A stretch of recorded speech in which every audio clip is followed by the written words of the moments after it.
मोहतरमा डॉक्टर यास्मीन राशिद साहिबा, आपने पूरी पाकिस्तानी कौम को जाहिल कहा। यकीन कीजिए सुनकर बहुत खुशी हुई, क्योंकि जो बात दिल में थी वो आखिरकार जबान पर आ ही गई। आपने ठीक कहा, यह कौम जाहिल है।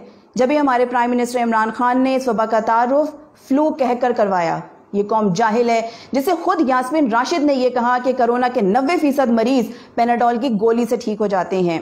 ये कौम जाहिल है जिसे डॉक्टर जफर मिर्जा बार बार ये कहते रहे कि मास्क पहनना जरूरी नहीं।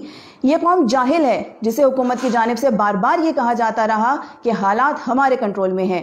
ये कौम जाहिल है जिसके डॉक्टर्स चीख चीख कर ये कहते रहे कि लॉकडाउन जरूरी है। ये कौम जाहिल है जिसके लोग ये चीख चीख कर कहते रहे कि लॉकडाउन कर दो तो उन्हें अशराफिया बना दिया गया। ये कौम जाहिल है जिसके लिए ईद से कुछ अरसे पहले बाजार खोले गए और ये कहा गया कि बहुत से लोग सिर्फ ईद पर ही कपड़े बनाते हैं। ये कौम जाहिल है जो रोज ये सुनती है कि घबराना नहीं है। ये कौम जाहिल है जिसने तब्दीली के नारे को वोट दिया। ये कौम वाकई जाहिल है जो नए पाकिस्तान की उम्मीद लगा बैठी है।